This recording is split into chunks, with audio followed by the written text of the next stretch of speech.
Welcome back. This video is part 1 of 2 explaining how to create a new purchase agreement. We'll start from the home screen and look in the upper left where I can see that one invoice has already been created for this patient. I can click the first button and it gives me kind of a very similar look as the invoice portal that I'll show you in a moment, and that may be helpful to see a patient's history. I can also click this button and walk through a series of screens setting up my invoicing area properly. But let's concentrate on creating a new invoice here. So I'll click this button right here, going to the invoice portal. On the invoice portal, I see that I can create a new invoice, which I'll do in a moment, or I can click this button to create a new estimate, quote, or proposal. I can also look down below and see any previously created documents or invoices, and click the arrow on the far left to go to that document. Here I can see the date, the invoice number, and some other information about that. But again, let's concentrate on create a new invoice by clicking that button there, which takes me to a new blank invoice. But by default, when an invoice is created, it inherits or looks up and pulls in the assigned office, the clinician, referral source, and detail. Now, all of that information can be changed. For example, the patient may be assigned on the home screen to the Pensacola office here. But when you create the invoice, and I'll go back to the one I just created now, you may say, well, the patient originally purchased something at that office, but today they've come into the Delray office. They may originally be working with this clinician, but today they want to work with a different clinician. So you can change those if needed.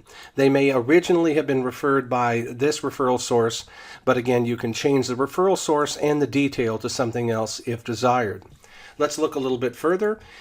This field is not mandatory, but you can set up what type of payer right off the bat so that a biller later can find all patients who are, for example, insurance or fall into a particular category, or you may want to send statements to all patients who are private pay. Clicking on the payer type will add one new payer type, and clicking again will pop up a window allowing me to add additional information. Each time I click there, you'll see a history start showing the date it was created, who modified it and created it, etc. So I can put that information right in there if desired, and I'm going to just change this one back here to private pay, for example. I can also, when I choose, let's choose True Hearing, for example, it's automatically going to check this box right here so that I can later remove third-party payers from some of my financial reports. That X automatically appears as long as you've added that with this little gear icon here, as long as you've added that to your third-party name list. You have 10 choices in here. Please leave the digits on here. We will always want those to be filled in with something. So you can set up, if you need more than 10, contact our support and we'll help you with that. But that will automatically put the checkbox. Of course, you can put that yourself anyway. In the same way, the invoice status may be that we have ordered a product or it's pending or something like that. And as soon as I click into that field, it gives me the option to add additional information. So again, I have an ongoing history, which is something that's new, and I can just keep adding different things to that and finally say that that's completed. I can click this button right here and see that list in the same way that I could click this green button here and see the list of the payer types. So that gives you kind of a historical look there. I can also click this button here to see the date that the invoice was created, who created it, etc. And I can hide or show my logo on my invoice documents. We can help you with that if necessary. There's an invoice number here, and that is modifiable. You can change that, for example, if you want to add text to it. And it's up to you whatever that invoice number should be. By default, it's set to the same as the invoice key. The invoice key, you can't enter that field in browse mode, in normal mode. You can search that field in find mode if you want to find a particular invoice key number. But that is essential for the program, so you can't change that.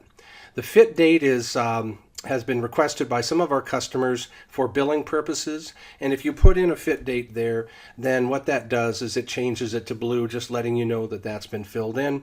And again, some of the billers who do services for our customers prefer to have a fit date fields for tracking purposes.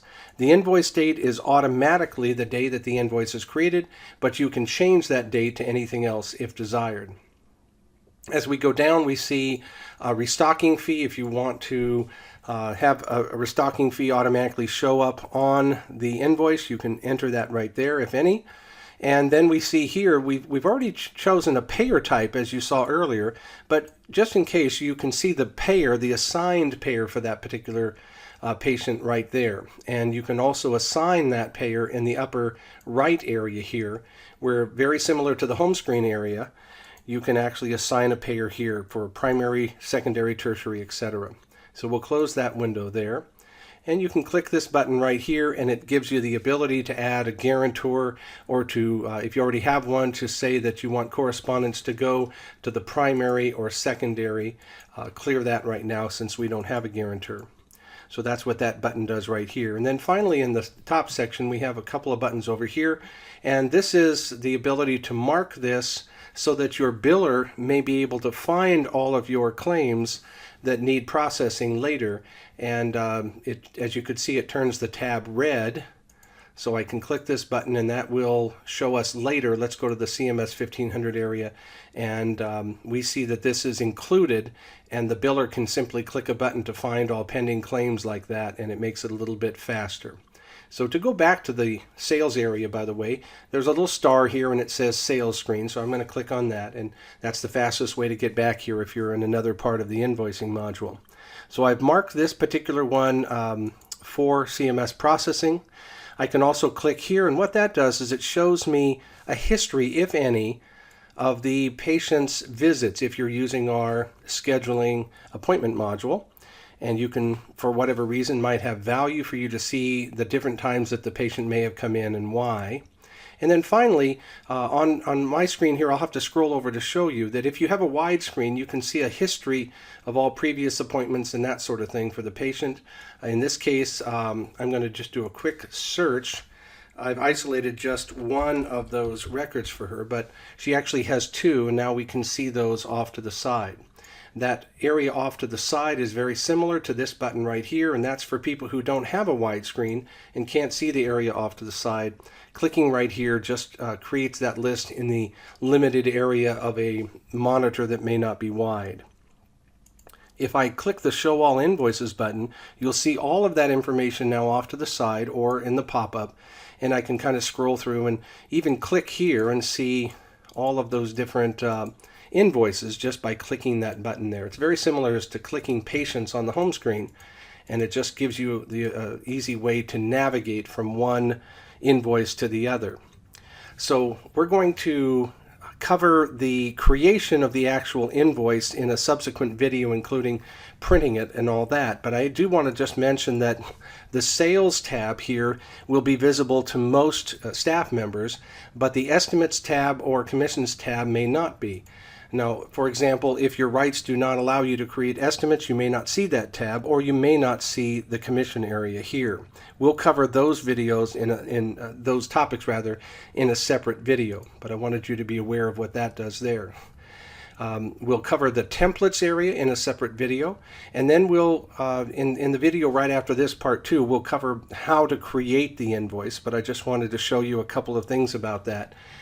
We have the ability to enter, notice the date up here is the 23rd. If I had that as a different date, I can click a button and enter a different date there. I can also enter the same date, the fit date. I clicked the wrong button, excuse me, but I can enter the fit date if desired, or the same date as the invoice there. And then I can pop up additional information about that in order to see behind the scenes things like the item, supplier, circuit size, technology, who the clinician is assigned to that line item in case you want to assign different office locations or clinicians to different charges. And then over here, other each would be the cost associated with that product or service. So we can also do some other things that we'll cover in, again, subsequent videos, including the ability to enter payments and then print or preview or have a patient sign using an iPad or that sort of thing. So do click this invoicing button here if you want to get right to the help area for each of these different sections. That might come in handy. So again, follow up with me very shortly with part 2 of the how to create a new invoice, a new sales agreement in the HearForm invoicing module.